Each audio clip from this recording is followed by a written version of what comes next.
बिस्मिल्लाहिर्रहमानिर्रहीम। मैं हूं आपका दोस्त टिक्का खान सानी और आप मेरा यूट्यूब चैनल देख रहे हैं। नाजरीन, आज तारीख है 17 मार्च 2021। इस्लामाबाद मरकज़ निगाह है। आज भी यकीनन पीडीएम का जलसा, पीडीएम के लॉन्ग मार्च तो मनसूख हो गया और साथ ही पीडीएम भी मुंतशिर हो गई और एक दूसरे के साथ इख्तलाफात अब लोगों की आंखों के सामने आ गए और लोगों ने अपनी आंखों से देखा। जिस तरह वो मौलाना फजल रहमान प्रेस कॉन्फ्रेंस में ऐलान करके गए, उनको बुलाती रह गई मरियम। इसके साथ साथ चेहरे सबके लोगों ने देख लिए। इससे पहले इजलास में भी मैं कह रहा था कि लोगों के चेहरे उतरे हैं। और अब वज़ीर आज़म इमरान खान की तरजीहात क्या होंगी मैं वो भी बताऊंगा। मेरे साथ इस वक्त सीनियर सहाफ़ी और तज्जिया निगार आबिद अंदलीब मेरे साथ मौजूद हैं। इनसे हम बात करेंगे साथ ही सारी सूरत हाल के बारे में। और उससे पहले मैं ख़बर दे लूँ कि आज वज़ीर आज़म की सियासी कमेटी के साथ मुशावरत हुई है। वज़ीर आज़म ने जब ये लॉन्ग मार्च और जब पीडीएम बनी थी और इन्होंने बाकायदा तौर पर सियासी टफ टाइम देने का फैसला किया था, तो प्राइम मिनिस्टर ने भी 6 रुकनी एक सियासी कमेटी बनाई थी जिसमें असद उमर, शफकत महमूद और वज़ीर ख़ारजा शाह महमूद कुरैशी, फवाद चौधरी, परवेज़ खट्टक और इसमें शेख रशीद मौजूद थे और सातवें इसमें मौजूद थे शहजाद अकबर। तो ये सियासी कमेटी जो है प्राइम मिनिस्टर ने उसको चेयर किया, उसके साथ स्ट्रेटजी बनाई कि हमने इस पीडीएम के साथ निपटना कैसे है। सियासी कमेटी के ही फैसले इम्प्लीमेंट हो रहे थे और आज आपने सब ने अंजाम देख लिया पीडीएम का।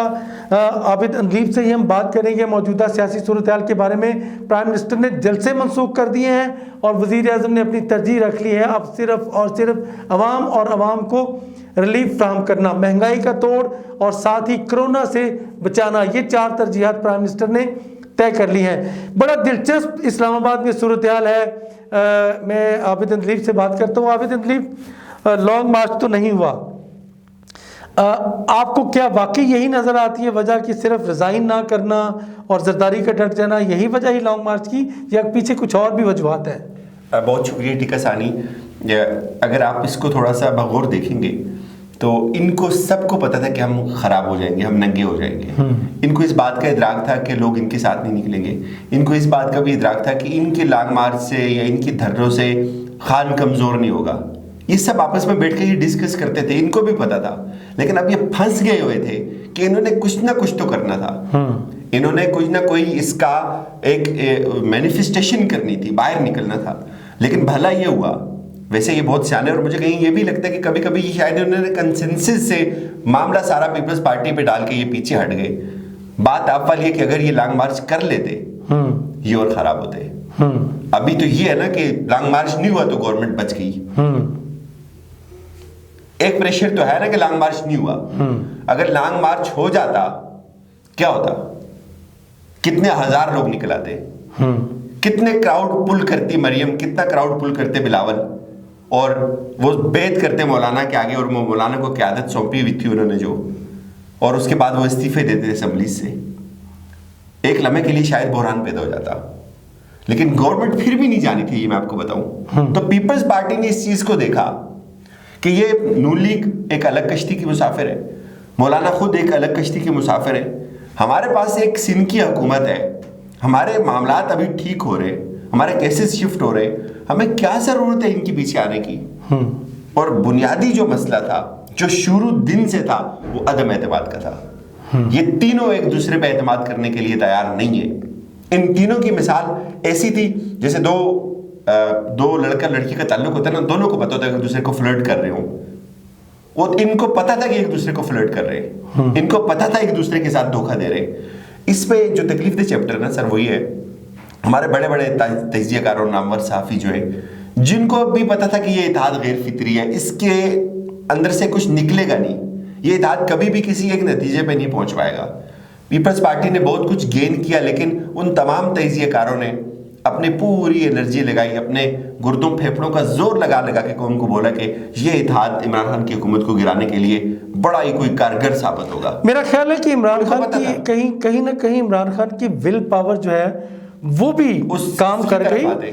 इमरान खान ने कभी सीरियस ही नहीं लिया। इमरान खान को पता था, तजर्बात थे उसके कि धरने कैसे होते हैं, लॉन्ग मार्च कैसे होते हैं। उन्होंने तो लॉन्ग मार्च इमरान खान ने किया हुआ है। अच्छा आबिद अंदलीब, इख्तलाफात इनके तो पहले ही थे, जो मेरी मालूमात थी, मैं वीलॉग्स में पिछले 2-3-4 पिछले वीलॉग देखिएगा मेरे, मैंने उसमें वाज़ेह किया है कि नून लीग की ये थी कि कहाँ से लोग आएंगे, नून लीग लाहौर से लोग नहीं ला इन्होंने सकते। तजर्बा कर लिया ना सानी, इन्होंने इलेक्शन कमीशन के सामने भी तजर्बा किया लाहौर के जलसे में, जिसका इन्होंने कहा था कि आधी हुकूमत यहाँ से खत्म हो जाएगी जो लाहौर का जलसा बपा होगा। लाहौर के जलसे में लोगों ने इनको मुस्तरद कर दिया, इनको जितने इन्होंने दूसरे सूबों में जलसे किए वहां इनको लोगों ने मुस्तरद कर दिया। और फिर छोटे छोटे इख्तिलाफात थे। देखिए अगर जरदारी साहब ये कहते हैं ना कि आप नवाज शरीफ साहब पाकिस्तान वापस आ जाए, इसमें क्या का बात है जी? आप वज़ीर आज़म बनने के लिए तो पाकिस्तान आ जाते हैं, आपको बड़ा आपका दिल दुखता है, आपके दिल में बड़ी तकलीफ होती है कि वोट को इज्जत नहीं मिल रही। एक सेनेट का वोटर आपने अपने पास बिठाया हुआ है उधर, उसको भी ले आए इधर कि जाओ यार वोट को इज्जत दो, जाओ इलेक्शन हो रहे हैं तुम्हारा बनता है वहां जाना। जरदारी भी जेलें भुगत रहा है ना, बाकी भी ओपोजिशन भी जेलें भुगत रही है ना। नवाज शरीफ सोने से बने हुए, ये सारे का सारा एक जवामे कार क्या था, नवाज शरीफ सहूलत के साथ रहे। नवाज शरीफ अपनी इनकलाब लड़ना चाह रहे हैं, अपना इनकलाब खेलना चाह रहे हैं किसी और के कंधे पे, खुद कुर्बानी नहीं देनी, खुद किसी और के कंधे पे, किसी और के कंधे पे, किसके कंधे पे? डेफिनेटली किसके कंधे पे? जरदारी साहब के कंधे पे यूज करने की कोशिश की, बिलावल के कंधे पे यूज करने की कोशिश की, मौलाना फजल रहमान के कंधे पे, बिल्कुल क्या अचकजई के कंधे पे, देखिए ना आप आफ्ताब शेरपाव की सारे ये वही लोग हैं ना।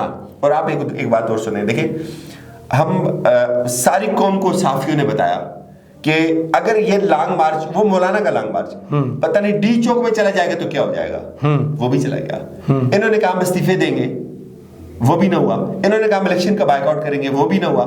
इन्होंने कहा हम इलेक्शन लॉन्ग मार्च करेंगे और उसमें हम इस्तीफे दे देंगे, वो भी ना हुआ। अब ये क्या कहेंगे? अब इनकी आवाम कोई भी एक बात मानने, इनकी क्रेडिबिलिटी कुछ रही, कोई इखलाकी जवाज है इनका आने का?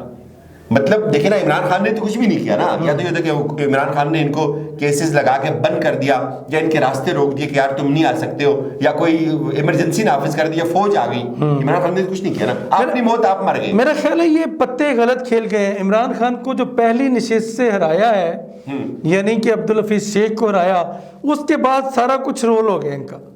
यानी समझते थे एतमाद का वोट भी ले लिया प्राइम मिनिस्टर ने, ये समझते थे कि इमरान खान को सियासत नहीं आती, ये समझते थे। और ये सब कहते थे कि इमरान खान को सियासत नहीं आती, ये सियासी तौर पे नाबालिग आदमी है। आपने देखा कि क्या हुआ, इतना सर ये कोई छोटी बात नहीं सानी साहब, ये मुल्क की तारीख में बहुत कम दफा ऐसा हुआ है। भुट्टो के खिलाफ ऐसा हुआ था, इतनी बड़ी तहरीक, मतलब 11 जमातें पाकिस्तान की यार, एक इमरान खान की तरह बैठ गई। सिंगल एजेंडा ये था, तहरीक इंसाफ की भी हुकूमत को नहीं गिराना था, एक इमरान खान को गिराने के लिए 2 साल मेहनत की, 2 साल। और उसको पूरा जोर लगाया इंटरनेशनल एस्टेब्लिशमेंट ने, और उसको पूरा जोर लगाया बड़े बड़े साफियों ने, पूरे मीडिया चैनल ने जोर लगाया कि ये सब इकट्ठे इमरान खान गिर जाएगा।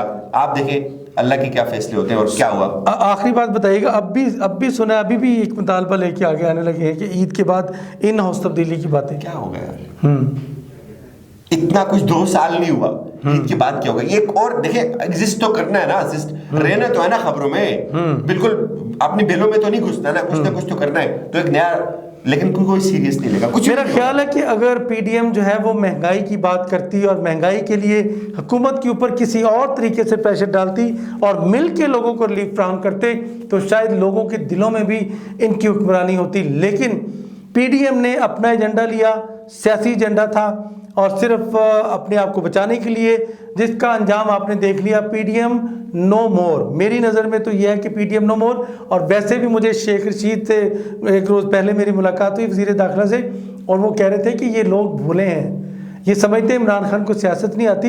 सियासी लिहाज से उन्होंने कहा कि इमरान खान दीवार के पीछे देखने वाला बंदा है, सामने नहीं।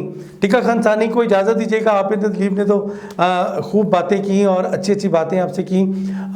मज़ीद आपको बताएंगे कि वज़ीर आज़म इमरान खान का अब अगला लहमल क्या होगा, और सियासी जमात जो है उनको मज़ीद मशवरे क्या देने जा रही है। अब तब्दीलियों का वक्त है, काबीना में भी तब्दीलियाँ, ब्यूरोक्रेसी में भी तब्दीलियाँ, सूबाई हुकूमतों में भी तब्दीलियाँ, और महंगाई का खात्मा, अवाम को रिलीफ फ्राहम करने का एजेंडा है वज़ीर आज़म इमरान खान का। और अब देखिएगा इस्लामाबाद में कल वज़ीर आज़म इमरान खान कम अज़ कम 1500 घर जो है गरीबों में तकसीम कर रहे हैं। 5 लाख रुपया घर की कीमत है, और वो छोटी इंस्टॉलमेंट पे उनसे लिए जाएंगे, कुरानदाजी होगी, 3000 लोग मजदूर रजिस्टर्ड है। ये प्लान है इमरान खान का कि लोगों को, गरीबों को कुछ दिया जाए, डिलीवर करें। टिक्का खान सानी को इजाज़त दीजिएगा, अल्लाह निगहबान।